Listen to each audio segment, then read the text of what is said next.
got no philosophy or how to live your life. Many miles we covered with the wisdom we've attained. But don't tell me that it's programming.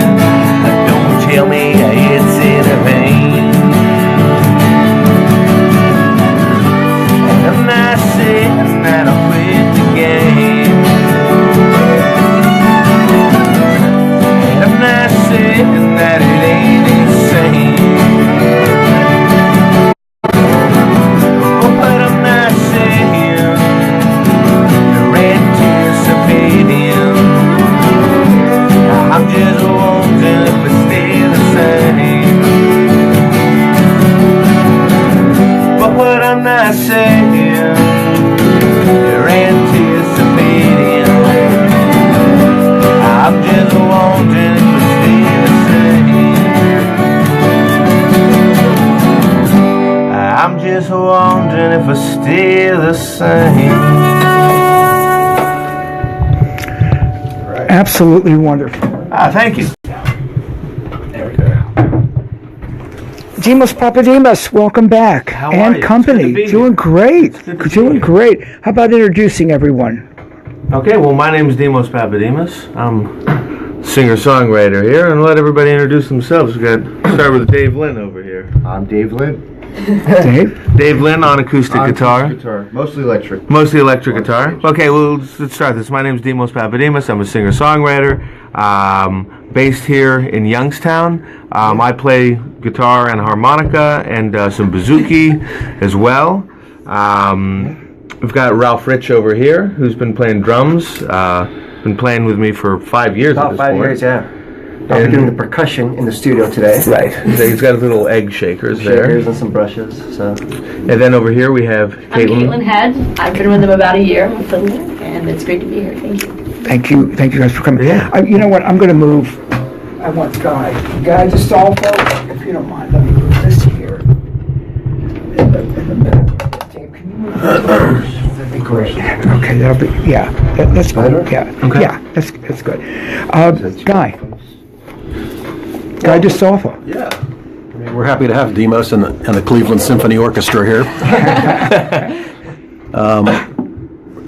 I've seen a lot of weird instruments since I've been doing this, but today is the first with Ralph and the egg shakers. The egg shakers. Show us that. Trust Those the egg shakers. There you go. They come in handy with little tight space studio gigs like this. That's great. That's great. Dimos, tell me about putting this band together. Well, putting this band together, I mean, this lineup has been together for a little over a year. I mean, as I said, Ralph and I have been playing together for 5 years, which is about the time Wandering Through the Wilderness record came out, which was the first album I released under this configuration, sort of my music. You know, I mean, I've been playing for years, but kind of launched this band around that time. Ralph on drums. I mean, other people were in the band as well. Dave joined almost 2 years ago. We were working on another record, Waiting, and that was actually the last time I was here. I think April of 2016 when that one was released. But Dave joined around the end of the sessions for that record. And then after that, a different bassist joined the band, Corey Gray, who's out of Western Pennsylvania. He played with another band, the Sparrows, for a while. And then shortly after that, Caitlin Hedge joined. And, we put in work on this EP. I mean, what we're promoting right now is this new record. It's called the Lucky You EP. Over the past year, pretty much, we've been working on and off on this. And, it's an EP, so it's 5 tracks. It's an extended play single. And we're happy to get it out. And I think really working on these songs, I mean, the live gigs, I mean, fairly consistent, gigging over the past year. We've slowed down a little bit this fall, but I mean, I think, the main thing to really getting any band lineup to solidify is just a lot of gigs and, just doing the songs again and again. I mean, repetition, helps with that. But I think working, on these songs in the studio really helped. It really helped bring everything together, as to be expected. What was the original plan to do a full album, like a full, 10 songs, or? Right. The intention basically was to have a full record, but we put in enough time on these ones, and these just happen to be the ones that are ready to go. So we just didn't want to sit on them any longer. Yeah. And the close of the year is always a good time to release an album. I mean, people are a little more receptive right now than they will be in a month or two. Is that right? I think so. You sell a little more around the holiday season. Or to sell it, yeah. And They there's more. make great gifts. They do. But it's also music. nice to put something out as sort of like the year in review, sort of like it's like this year's efforts. And I think you do that because I like how you threw how long? Yeah, that's the live there's a version. live track on here. As I said, it's an EP, and I think probably what we're going to work on is, there's a lot of projects that we're kind of doing right now. So there's these 5 songs that are on the EP, and of course we record here in Youngstown at Amprion Recorder, which is run by Pete Revere. Many know him from The Infidels or Deadbeat Poets. But no, we're probably going to work towards another EP of Demos Papadimas songs.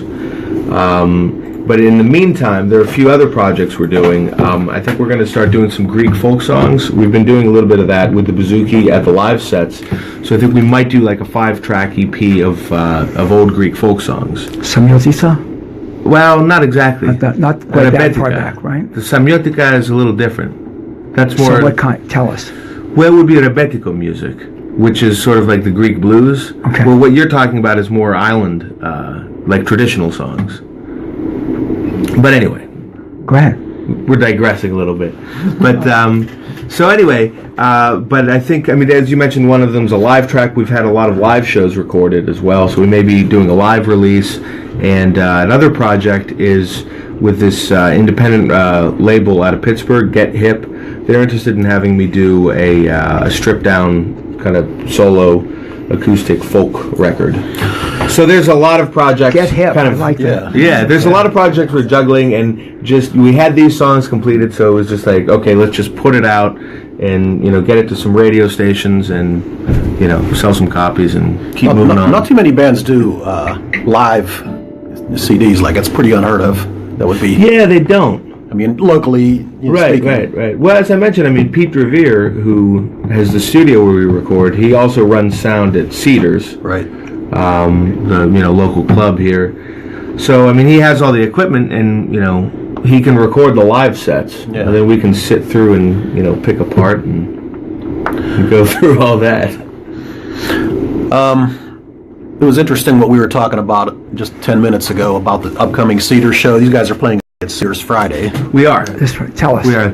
Well, it's the EP release show. We're playing this Friday at Cedars West End, which is on Steel Street. Some people still don't realize that Cedars moved away from the downtown, but a long time ago now. Yeah, years. it's about 5 years, I think. Yeah. But so we're doing the EP release show there. There's an opening act from Pittsburgh called The Local. And we're starting it earlier. A lot of Cedar shows are known to start typically pretty late, like 11 o'clock, but we're not doing that. We're going to start at 9 o'clock. Opener will be on at 9. We'll probably be on like an hour after that, like 10:15, 10:30, something like that. And a lot of that is just because, we're promoting a new record, and we want to get more people out. And I think also the kind of music that we play suits itself a little bit more to an earlier listening crowd than just We draw a wide range of fan base wise. Right. Older crowd, younger crowd as well.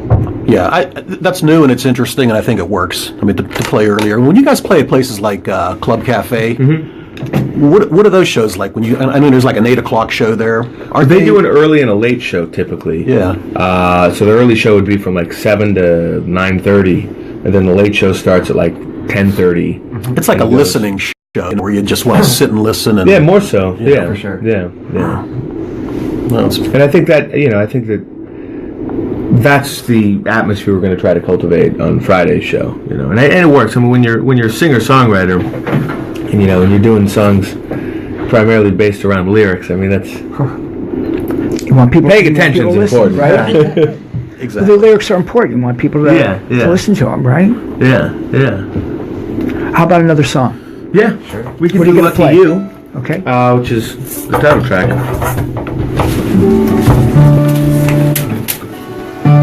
Lucky you saw right through. You had to do what you had to do, and with a skill held by very few.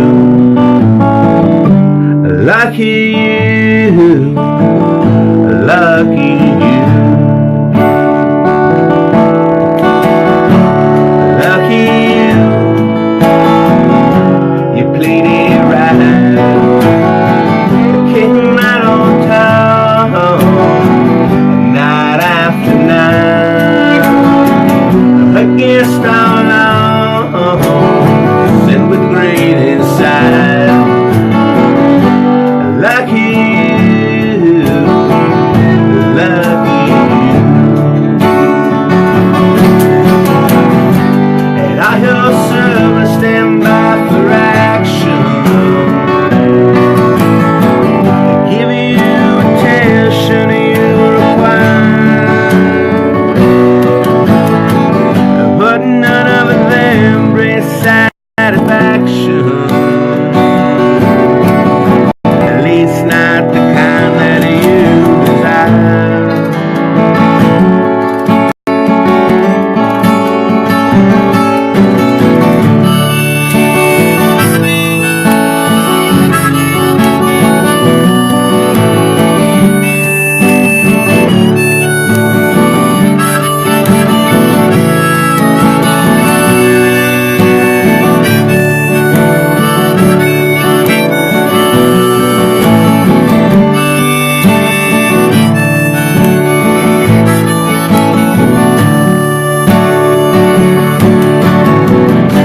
So here I stand once more before you. See if there's a way you can intervene. I'll ask you now, but I wouldn't call you, 'cause you know it just wouldn't be wise.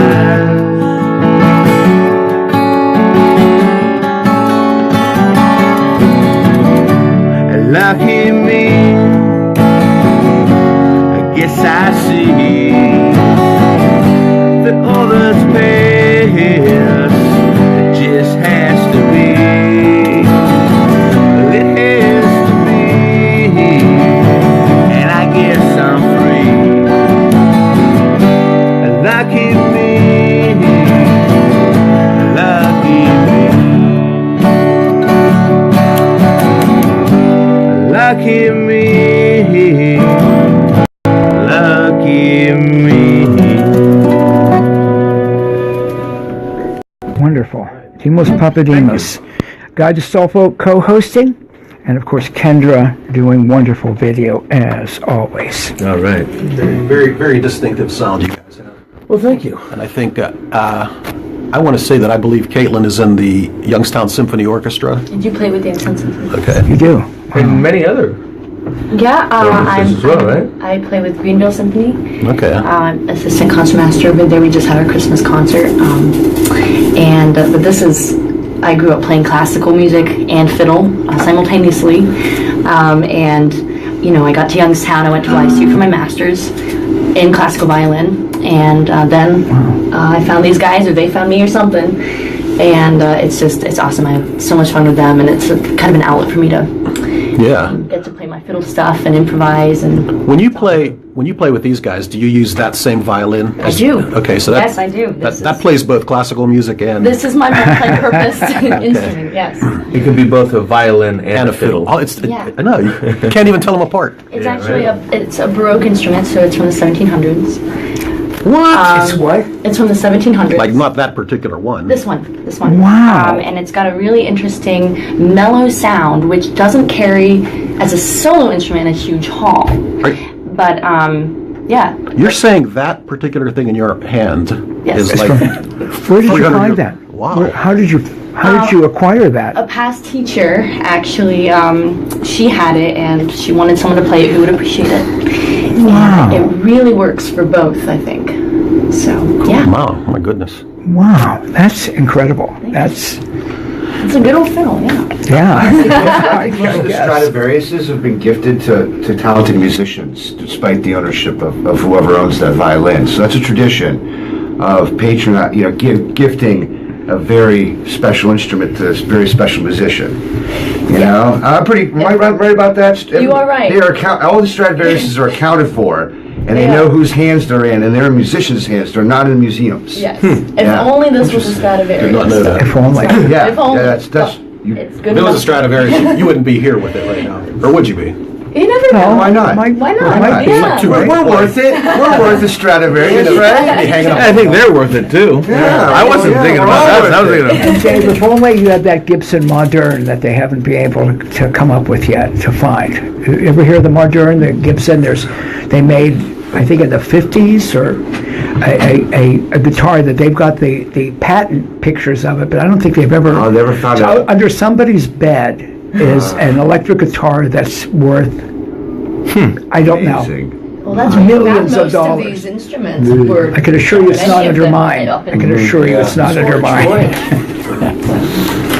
go ahead. Well, you know, you guys have so much experience cumulatively between you all, and I know that Dave is in about 17 different bands. Nowadays, I'm just with Demos, and I play some jazz gigs around town. But I stopped that Yeah. practice of being in everyone's There was a band. time You were out of control there. For I was. I had to do it. Playing in a lot of different. You Constantly. were, because You you. have to do what I just had a hard time saying no to people, and everybody was asking me to do stuff. I was doing stuff I really wanted to do, and it just seemed I couldn't believe most of the time. I think one weekend I played like 6 gigs in 3 days or something, but somehow it all worked out in the schedule. Right. And I don't think I really even I think I've actually made most of the gigs with all the bands. So what's the chemistry with Demos, would you say, Dave? Well, Demos is very patient. You know, he's a great he's got a lot of great leadership skills that make it very comfortable to be creative in the group. And I don't think I've ever really seen him mad in a rehearsal. You get the guy like, the leader of the group's like yelling at everybody, and he's like this tortured artist or something. But that's not. I just yell when I go home. Yeah, he yells at. He yells at the car, I keep it personal. Pulls up the windows, and screams into the screen. But we don't see that. So, which I appreciate that. Thank you. So, Yeah, but I think Demos is a perfectionist though, because I remember one time when you guys played at the B&O Outdoors, and I think that might have been your first gig with them. yeah, Right. Yeah, That yeah, It was like Fusion Fest. after the show, I said, "Man, that sounded great," and he was like, "Oh, it was terrible. We sounded terrible." Remember that? Right. You were totally unhappy. Yeah, I was. I didn't think the sound was good, and but there were other issues going on. But Right. yeah. Okay. Well, there's a lot to go wrong in a musical performance. I mean, the amount of notes, just the focus and concentration. I mean, 100% A without missing. Valedictorian kind of performance where you don't get 1 point off for anything is that's really hard. And I mean, you play with concert musicians, and you guys probably hear the little glips, and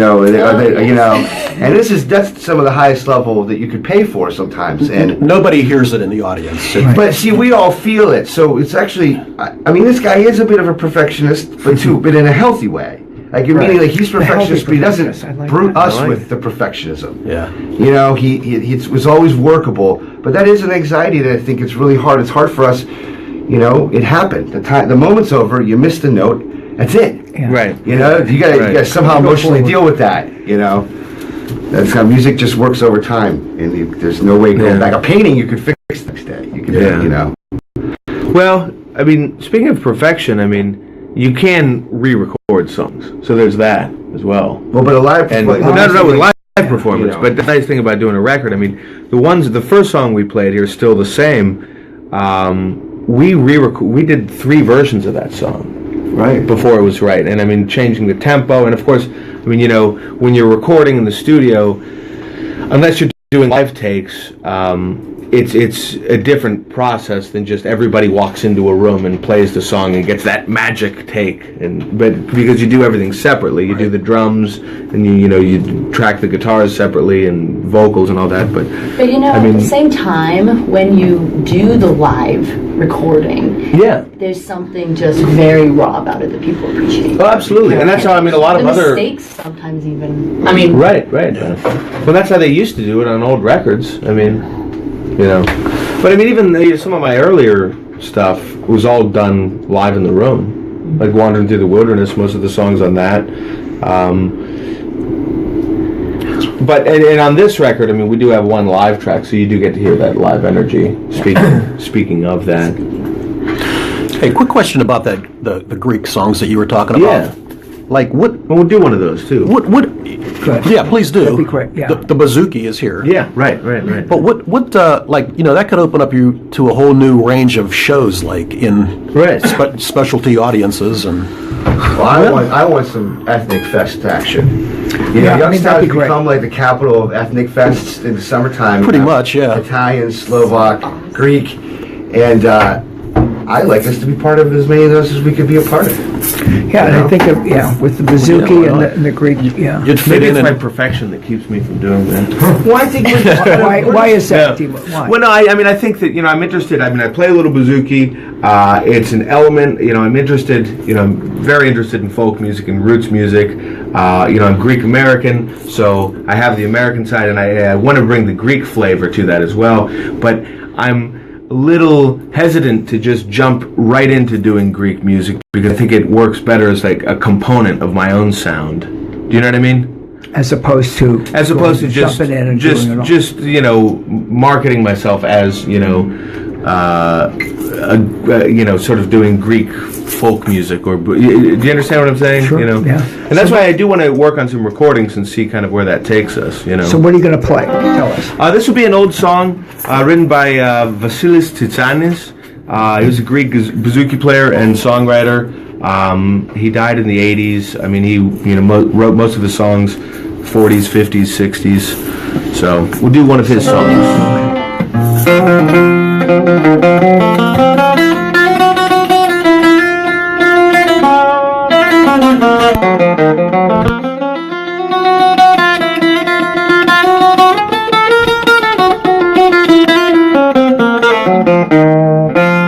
One, two, three, four.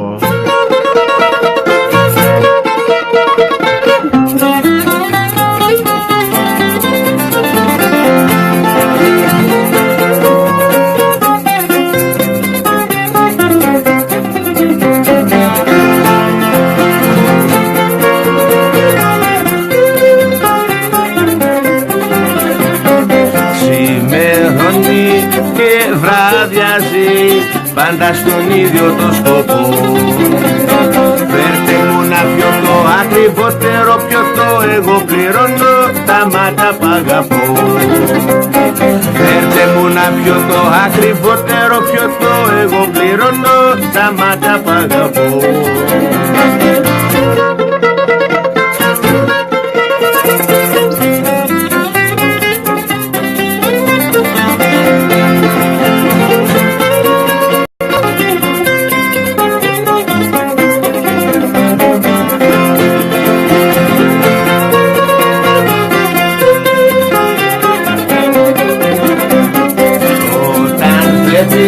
Τα βέρναρι να σπάω να παραμελώ. Μη με κατακρίνεις, μη με παίρνεις για τρελό, εγώ πληρώνω τα μάτα που αγαπώ. Μη με κατακρίνεις, μη με παίρνεις για τρελό, εγώ πληρώνω τα μάτα που αγαπώ.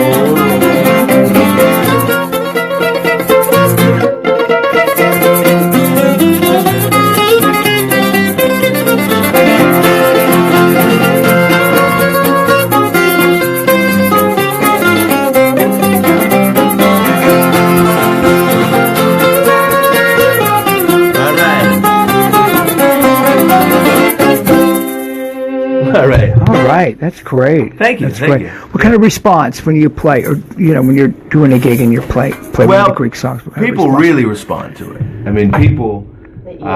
Yeah, they do. I mean, it's something very different. I mean, you're doing this kind of a, rootsy folk Americana thing, and then midway through the set, we usually, I'm usually like, oh, we need a little quick instrument switch up here, and I mean, audiences, even if they're into a show, if they don't know the band, it's always more interesting to see how they respond to it, because you watch a band for about half an hour and you think, okay, I get it, I see what they're doing, and then when you pull out a bouzouki and start playing songs like that, well, that kind of changes. It's a curveball, but a great one. Oh yeah, and I like that. I mean, I've always felt that way, and I want to be doing more, incorporating more of the Greek music into what I do. But I always felt that, as a musician, as a roots musician, I wanted to do blues and folk and bluegrassy and kind of countryish kind of stuff. But I thought, well, we've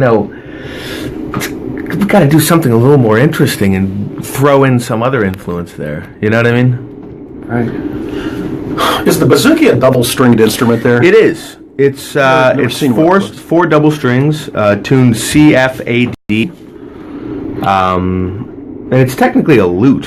I mean, it's in the lute family. I was noticing Caitlin was plucking the violin strings there like a Pizzicato. like a pizzicato. Yeah, that's the word for it. Well, I want to ask this question because it seems appropriate. But you guys are so down the folk and traditional range. It's modern. But what is your stance on pop music? And do you guys listen to a lot of the very newest stuff? I didn't think so. I mean, Typically.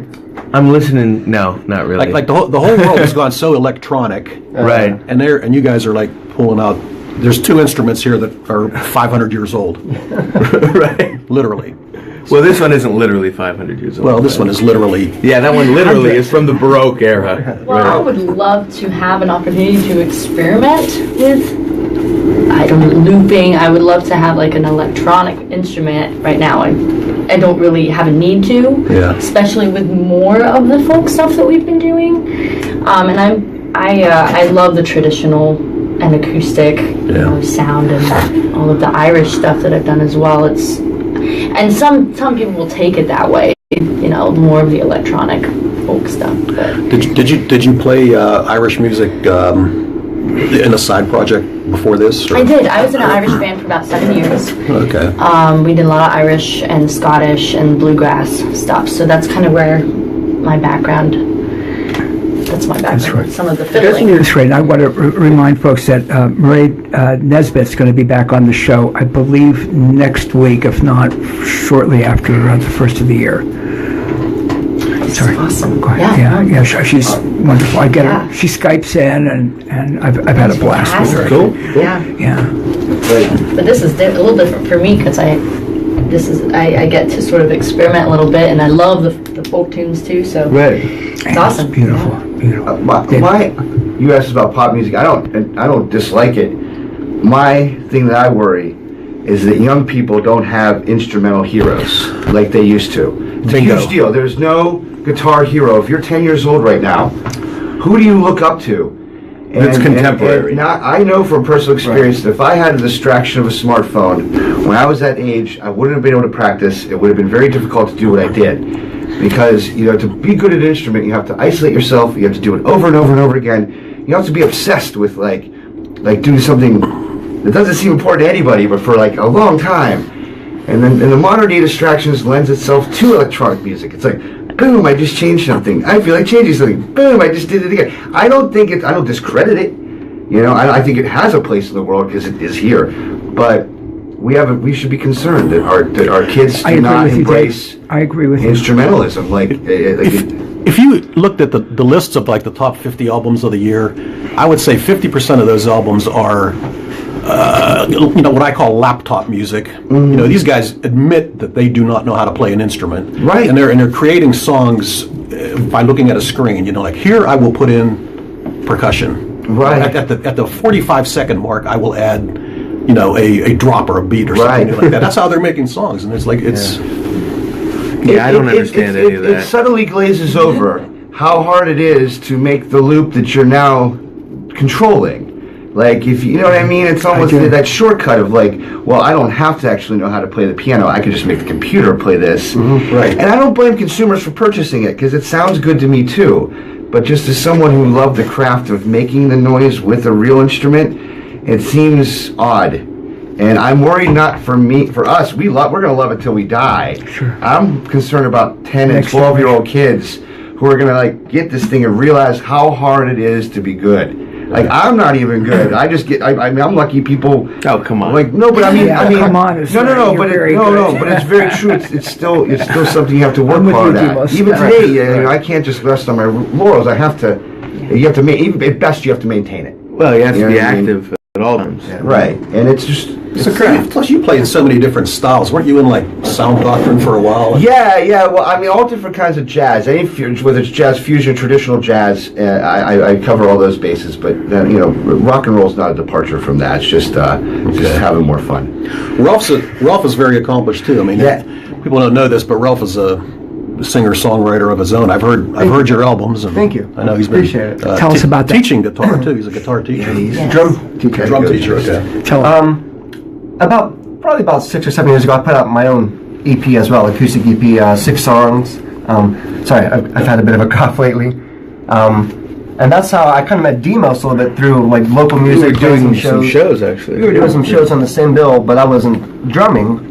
And I used to do a lot of solo acoustic shows. I've been in other bands where I played guitar and did vocals as well. But you do have other recordings that you've done. Solo recordings I do have that other still solo haven't been recordings released yet. that haven't been released yet.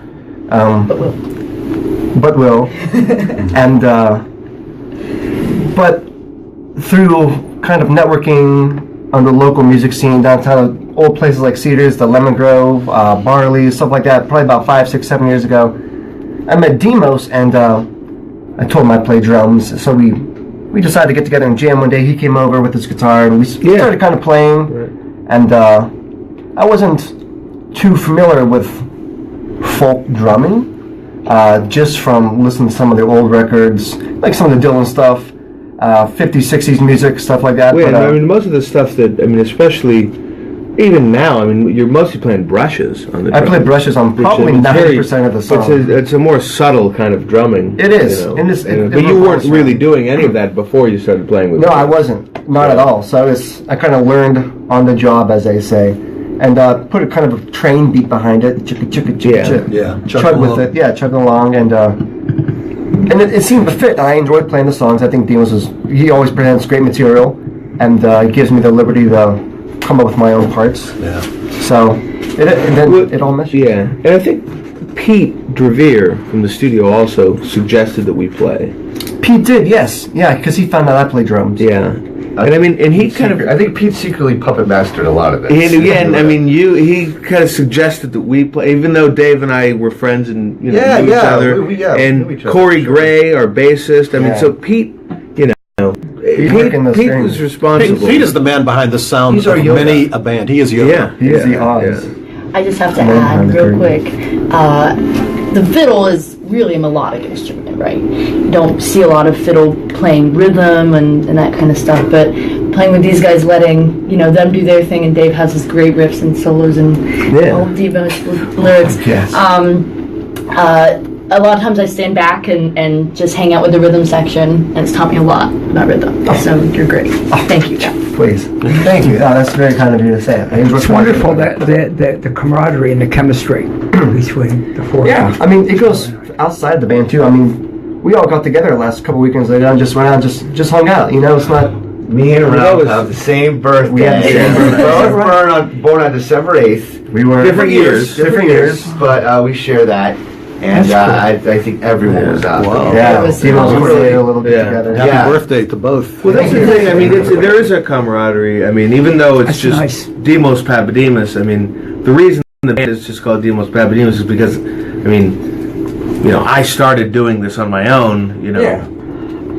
A while back, and the band came along. It wasn't, at this point, there is the feeling of of the ensemble, of the camaraderie, as we said. But he really also helped with that.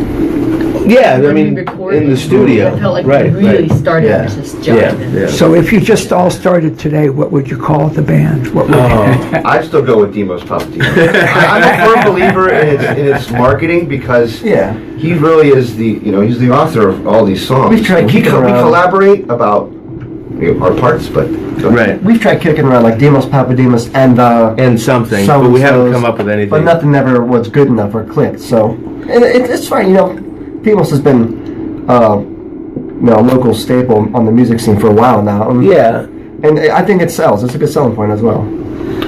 It's a unique name. Well, It's a good Irish name. Goes well. I want to say welcome to my dear friend in British Columbia, Mingling Say, and I'm really delighted, darling, that you joined us. One more, you guys got time for Yeah, one do you more? want to do, what do we want to do? Do you want to do something like How Long, maybe? Yeah, that'd be good. So we're going to play what? Or do you want to do Bitter Cup? let's do better. How I thought. Do you want to do another Bouzouki song or another? Let's do another Bouzouki. Okay, we can do Bitter Cup. right? What are you going to tell us about it? Okay, this one, well, let's do the little intro for it. And then this is one from the last record, from Waiting, so it's not on the EP. Okay, this song, there's a little minore intro here, and then we'll do Bitter Cup. 1, 2, 3, 4.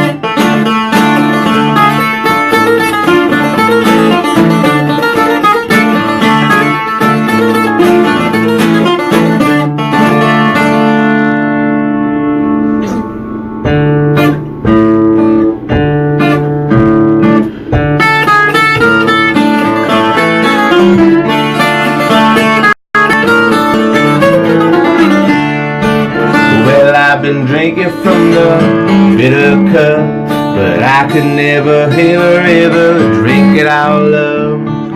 Just one more sip and there's one more slip from my mind into the hands of time. Well, I've been drinking from the bitter cup, but I could never ever drink it all up.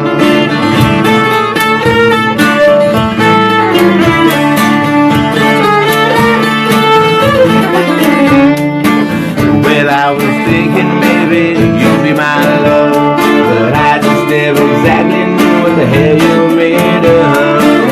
There ain't much kindness and there ain't much care. There's just a blindness and some vague stares. Well, I've been drinking from the bitter cup, but I could never ever drink it all up.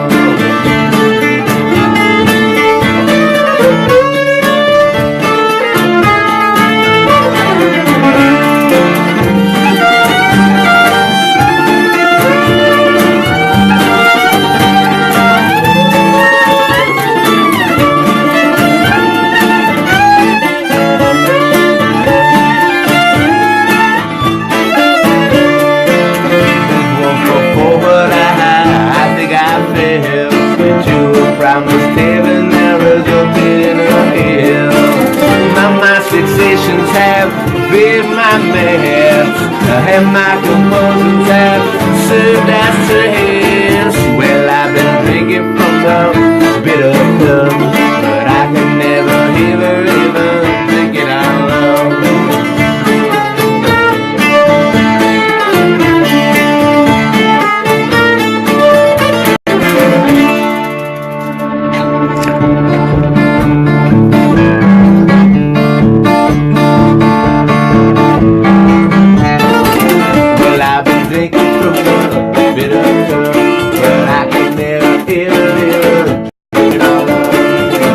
One more sip and there's one more slip. Put my mind into the hands of time. Well, I've been drinking from the bitter cup, but I can never ever drink it all up.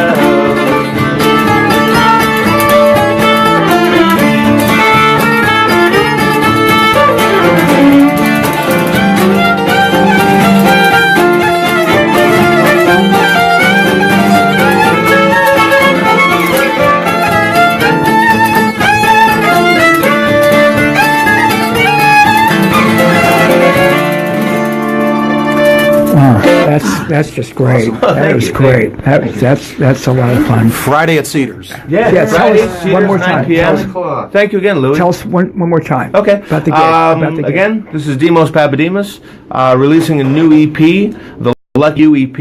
It'll be available Friday, December 22nd at Cedars, 9 p.m. show. We hope to see you there. That'll be great. And I want to thank you guys all for coming in. It was Yeah. great. And Guy guys. Gustolfo, Thank you, thank guys. you Absolutely. for Thank you, Guy. co-hosting, bro. Yeah, sure. Thank you. And of course, Kendra, thank you too. And Ming Ling, thank you too. I'll be back with some closing words. Thank you so much. Cool. Thank you, Louis.